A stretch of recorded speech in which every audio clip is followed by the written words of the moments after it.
장성철의 뉴스 명당 2부 명당 인터뷰에서 만나볼 분은 한동훈 전 국민의힘 대표입니다. 최근 대구 찍고 부산 찍고 어제는 서울 경동시장으로 민심 읽기에 열심이신데요. 한동훈 전 대표의 민심 경청 로드 종착점은 과연 어디가 될지 제가 오늘 한번 파헤쳐 보도록 하겠습니다. 한동훈 대표님 어서 오세요. 예, 장 소장님 늦었지만 축하드립니다. 저 뉴스 명당 창당했어요. 덕담 한마디 해주세요. 아, 이름이 듣자마자 명당인 것 같아서 저도 이 명당의 길을 좀 받아가겠습니다. 입당하세요. 저희 창당하시지 마시고 입당하십시오. 오늘로 입당한 거 아닌가요? 감사합니다. 대표님 어제 예. 경동시장 가신 거 저도 실시간으로 보기도 했고 예. 또 다른 영상 봤는데 예. 어마어마하시던데요. 많은 분 나와주셨어요. 어제 경동시장이 휴일이었는데도 많이 나와주셨고, 근데 뭐 공통적으로 경기 참 어렵다고 하시더라고요. 네.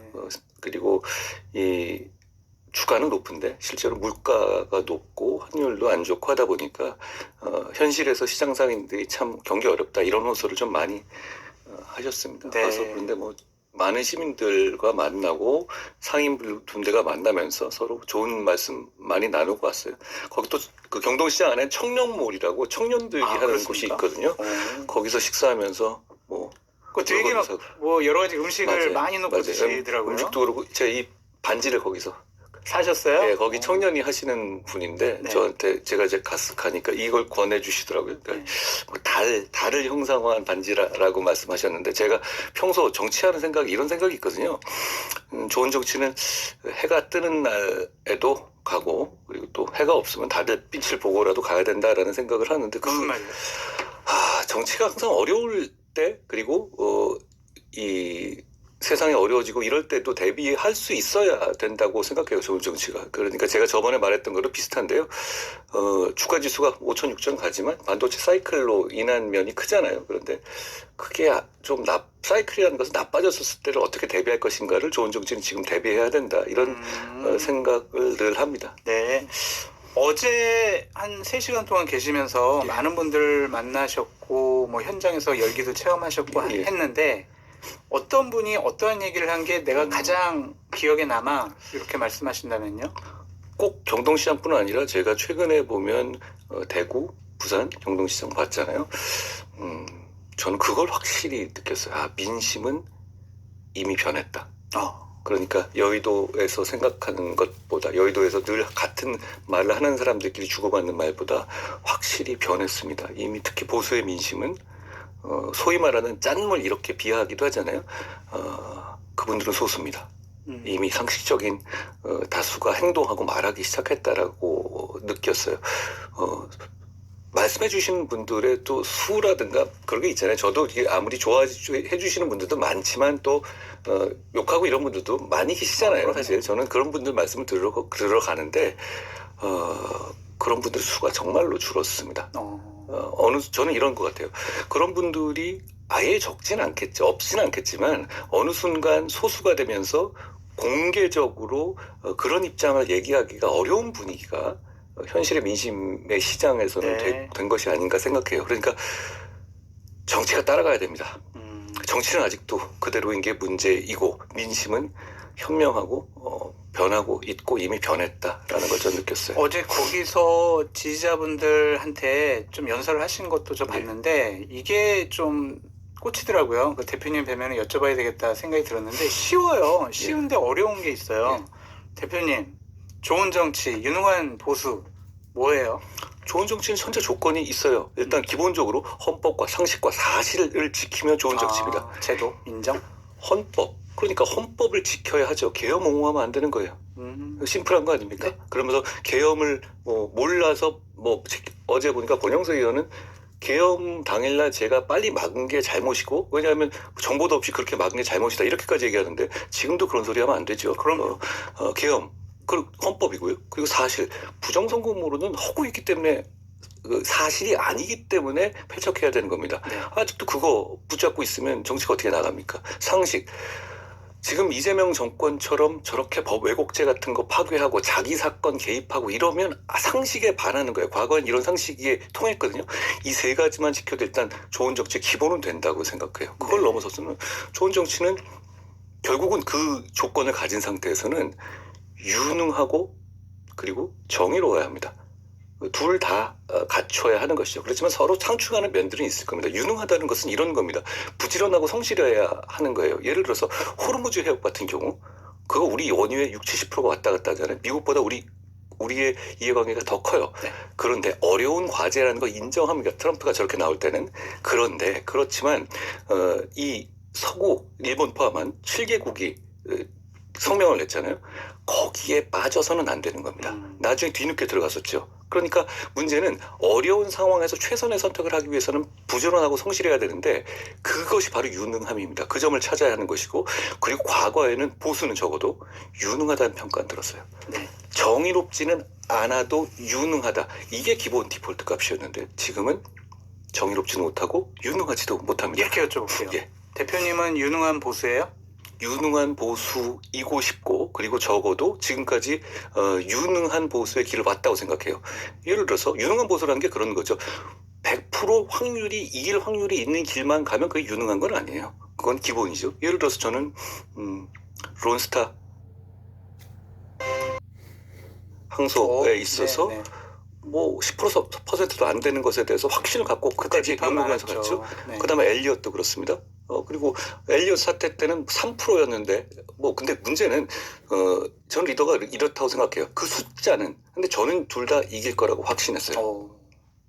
왜냐하면 그 자료들을 이 두 사건 다 제가 했던 사건이잖아요. 처음부터 형사 사건 같이 검사 때부터 저는 이게 그 국제중재 소송에서 승소할 확률이 10% 암짝 3%라 하더라도 그 내용을 잘 보면 이거는 우리가 이길 수밖에 없다 확신했습니다. 네. 그걸 설득했지만 뭐 설득이 안 되는 게 대부분이죠. 왜냐하면 이 숫자에 쫄잖아요. 그럼 저는 제가 책임지겠다고 끝까지 갔습니다. 그래서 결국 승소했죠. 이런 게 유능한 것 아닙니까?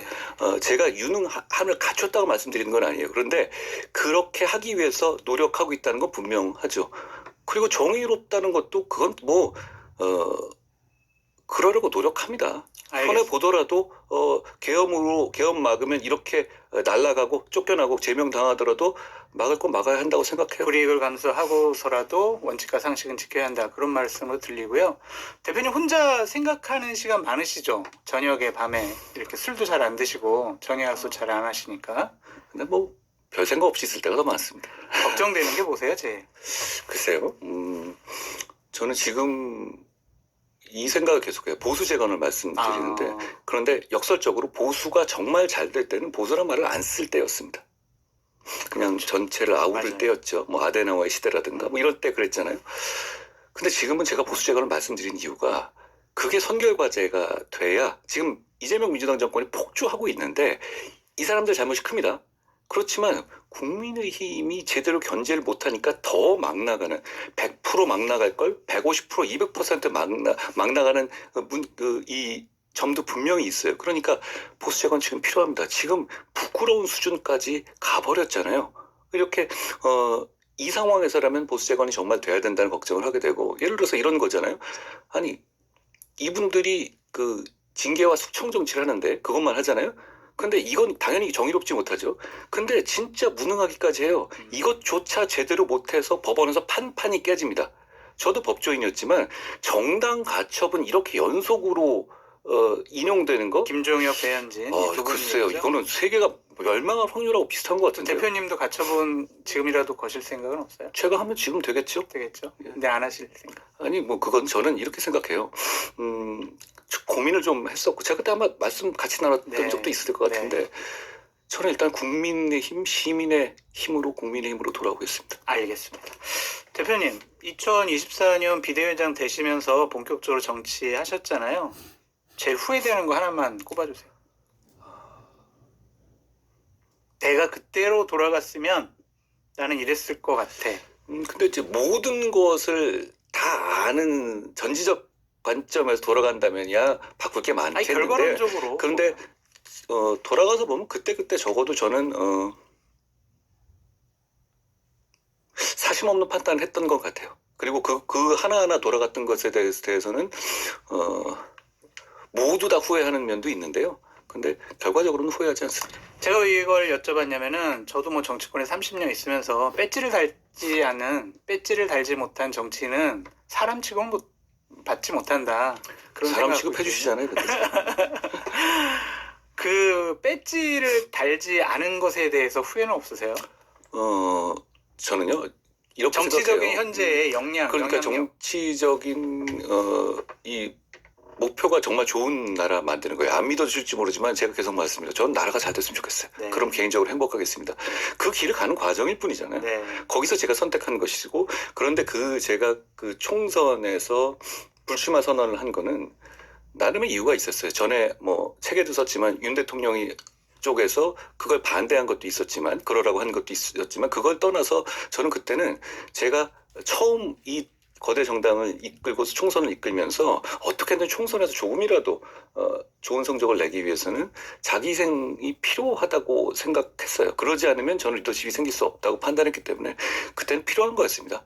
그리고 어쩌면 또 제가 그렇게 했기 때문에 또 이렇게 뭐 제명당하고 이래도 국민들께서 진정성을 알아봐주고 해주시는 게 아닐까요? 네. 세상에 공짜가 없지 않습니까? 지금 대표님 말씀 중에 동접자가 1만 명이 지금 넘어섰다. 장성철의 뉴스 명당입니다. 감사합니다. 대표님, 김종인 위원장이 6월 재보궐선거에 관심 갖지 마. 지금 그렇게 조언하고 계세요. 어떤 생각이세요? 저는 김종인 위원장님을 대단한 희안을 갖추신 분이라고 네. 생각해요. 네. 그냥 예전에 제가 피상적으로 듣기만 했을 때하고 대화해 봤었을 때 느껴지는 그 직관이 대단한 분입니다. 그분 말씀에서 제가 많은 영감을 사실 받아요. 그런데 이제 제가 많은 분들의 선의의 조언을 잘 듣겠다. 어쩜 정치인이니까 그 정도로 말씀드리죠. 대구나 부산 지역에 어떤 재보궐선거가 나오더라도 지역이 나오더라도 아직까지는 어디로 나갈지 말지 이것도 얘기하기 힘들다. 어디가 나올지조차 지금 뭐 머리 굴리고들 있지 않습니까? 어디를 안 낼까에 대해서. 그런데 거기에 대해서 제가 무슨 뭐 어디가 나올지도 결정되지 않은 상황에서 그런 얘기를 하는 건 성급할 것 같고요. 저는 그것보다는 제가 말씀드린 보수 재건에 집중하겠다. 그게 지금 제가 서울에서도 경동시장에 갔던 이유입니다. 저는 어디로 나갈지 알고 있기 때문에 더 이상 안 물어볼게요. 끝나고 알려주십시오. 네. 대표님, 어제 민주당이 이렇게 뭐 윤석열 정권 정치검찰 조작기소 의혹사건 진상규명 국정조사 이거 계속 통과시켰어요. 왜 조작기소하셨어요? 왜 그걸 용인하셨어요? 제가 그 말씀에서 한마디로 말씀드릴게요. 저를 그럼 증인으로 부르라. 아니 저번에 혹시 기억나세요? 제가 무슨 뭐 채널A 사건 이런 걸로 막 제가 검사 때 저를 공격할 때 제가 국회 나가겠다 하니까 네. 추미애 비롯한 이런 사람들이 다 꽁무니를 빼면서 저를 어디든 어떤 종류의 뭐 과기 여러 가지 위원회가 있었는데 어디든 증인으로 나갈 테니까 불러라라고 했는데 네. 그때 다 도망갔어요. 어떻게든 안 나오려고 했었습니다. 근데 그런 쪽팔린 짓 다시 하지 말고 이번에는 꼭 부르십시오. 자기들 기준이라면 제가 감옥 가야 될 사람 아니에요? 법무부 장관이었으니까? 누가 감옥 갈 사람인지 한번 봅시다. 이재명인지 전지. 저는 왜냐하면 이재명 대통령에 대한 기소는 정당했다고 생각해요. 네. 제가 직접 한 건 아니지만 네. 이렇게 말씀드리죠. 이재명 당시 경기지사를 위해서 북한으로 수백만 달러의 돈이 간 게 아닙니까? 그 판결에서 다 나온 얘기예요. 의원 판결에서. 그게 이재명 경기지사의 방북 대가라고 판결에까지 나온 얘기입니다. 그런데 뭐가 조작이라는 거예요? 뭐가 조작이라는 건지 구체적으로 얘기하고요. 그리고 그 국회에서 얘기하는 게 부담되면 그냥 여기서 하죠. 뭐 누가 이 의원들 180명인지 200명 다 나오러 가세요. 저랑 얘기하자는 말씀을 드려요. 그리고 이 한번 말씀드리죠. 대통령이 피고인인 사건을 권력이 나서서 공소 취소하는 거 이거 직권남용 범죄입니다. 이거 누가 보더라도 범죄거든요. 그러니까 그리고 또 이 민주당 차원에서 국정조사로 이거 빌드업하는 거 이것도 단체로 직권남용입니다. 단체로 직권남용이고 그러니까 민주당의 공소 취소 의원 모임 그리고 국정조사 추진 특별위원회 이런 거 다 한마디로 범죄 단체다. 저는 이 말씀 드리고 싶어요. 민주당이야말로 진짜 위헌정당의 길로 지금 가고 있습니다. 그래도 기여하겠다면 저부터 증인으로 불러주십시오. 제가 얼마나 허구적이고 말도 안 되는 짓을 하고 있는지를 그 앞에서 판판히 깨드리겠습니다. 그 여당이 국정조사 한다라는 것 자체도 저도 정치권에 오래 있었지만 대단히 좀 드문 처음 있는 일이 아닌가. 그리고 저 안 부르면 이상한 거 아니에요? 네. 자기들은 법무장관이 뭐 했다면서요. 근데 국민의힘 반응도 좀 의외였어요. 송원석 원내대표가 어제 기자회견 통해서 우리는 뭐 반대했지만은 국정조사에는 참여하겠습니다. 이런 식으로 얘기를 하더라고요. 국민의힘이 국정조사에서 참여해서 민주당이 도망가도 저를 부르면 됩니다. 네. 제가 다 해드리겠습니다. 왜냐하면 뭐 제가 제일 잘 알잖아요. 그렇겠죠. 저는 체포동의안을 이재명 체포동의안을 통과시킨 법무부 장관입니다. 네. 그러니까 괜히 애매하게 돌아가지 말고 저랑 얘기하시죠. 그리고 할 일 한 검사들, 공직자들 괴롭히지 마시고 그냥 저랑 얘기하시면 됩니다.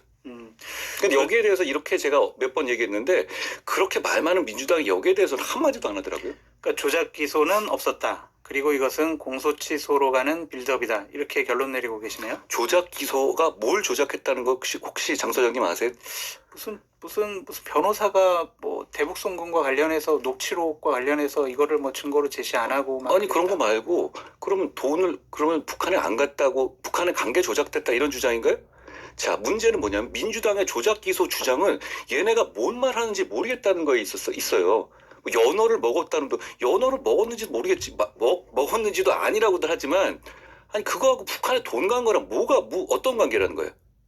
문제는 깡패 출신의 기업인이 이재명 경기지사를 그러니까 이 방북 비용을 북한에 김정은 쪽에 대납했다는 거 아니에요? 네. 그게 이화영 판결문에 그대로 적시돼 있고요. 네. 뭐가 조작이라는 겁니까? 그러면 차라리 이화영 판결에 1, 2, 3심에 나온 그 수많은 법관들을 다 이번에 만든 법 왜곡죄로 고소하거나 고발해버리라고 하세요. 민주당 말대로 하면 거기 있는 판사들이 다 조작범들 아니에요? 저도 평소에 뭐 패널 활동하면서 지금 정권을 갖고 있고 법무부 장관도 그리고 뭐 검찰총장 권한대행도 다 뭐 집권 세력에서 집권 여당 중진 의원 아니냐. 그러면 감찰을 통해서 조작 기소가 있었으면 그 증거를 밝힐 수가 있지 않느냐. 국정조사 갈 필요가 있냐. 지금 검찰 수뇌부 다 자기들 입맛에 맞는 사람으로 검경 수뇌부 깔아놓은 거 아닙니까? 네. 그럼 거기 통해서 하면 되는 거 아닙니까? 네. 근데 이건 뭐냐면 자신이 없다는 거예요. 그러면 저는 기왕에 됐었으니까 한번 얘기나 들어보죠. 뭐가 조작인지. 알겠습니다. 국정조사에 우리 한동훈 대표님 나가셔가지고 어떤 증언을 하실지 한번 좀 지켜보도록 하고요. 당 문제로 좀 넘어가 볼게요. 예. 장동혁 대표와 관련해서 제가 좀 궁금해가지고 여쭤볼 게 있는데 사법농단 수사할 때 판사였던 장동혁 판사 조사받으러 온 거 혹시 기억하세요? 저는 전혀 모르겠는데. 모르세요? 예. 그때 뭐 국회 출입 판사를 하면서 한 6에서 7차례 정도 당시에 검찰 조사를 받았다 뭐 그런 얘기 하더라고요. 저는 모르는 얘기. 전혀 모르는 예. 상황이에요. 어제 주호영 의원이 컷오프 당했습니다. 어떻게 생각하세요?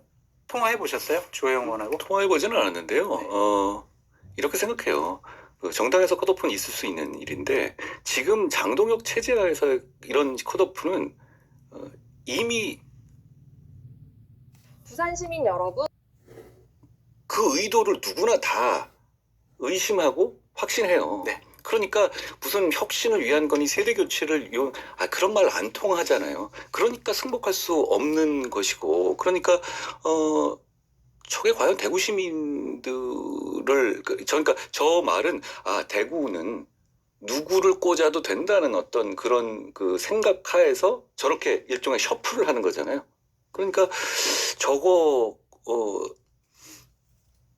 많은 혼란이 오지 않을까요? 네. 왜냐하면 이 장동혁 지도부가 하는 것이 어떤 원칙과 당을 위해서 하는 것이다라고 누구도 생각을 안 하잖아요. 네. 그리고 실제로도 그럴 것이고요.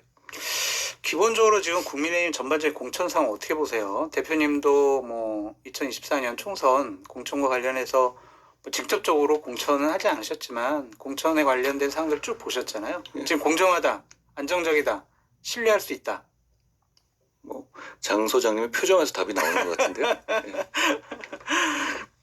그 이진숙 전 방통위원장도 뭐 여론조사를 보면은 주호영 의원하고 같이 뭐 여론조사 1, 2등 나오는데 두 분 다 컷오프를 했어요.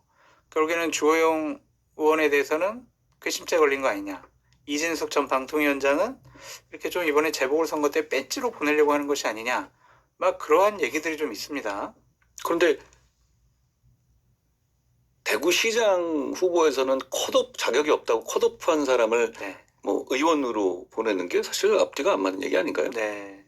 기본적으로 그 부분에서 좀 부정적으로 아니 생각하시는 부정적인 게 아니라 뭐 지금의 당권파들은 뭐든 하잖아요. 네. 그리고 그 내용이 그런 어떤 공천 같은 것이 윤어게인으로 회귀하는, 그러니까 사실 이준숙 씨 같은 경우는 아주 지금도 숨기지 않고 윤어게인을 하는 분 아니에요? 네. 그런데 그분을 어떤 선거에 앞장세웠을 때 이 당이 어떻게 국민에게 비춰질지에 대해서는 일도 생각하지 않는 사람들이잖아요. 그러니까 이 선거를 꼭 이기겠다 이런 마음이 없고 그냥 이 당을 사당화하겠다 이런 생각만 있는 건 아닌가 하고 많은 국민들이 생각하실 것 같아요. 아까 국민의힘으로 되돌아가겠다 그런 말씀 하셨는데 국민의힘으로 되돌아가시기 전에 국민의힘이 상당히 지금 여론조사 보면 지지율이 낮고 국민들로부터 참 어려운 선택을 받는 것이다 이렇게 좀 보여지는데 현재 국민의 상황 전반적으로 어떻게 보십니까?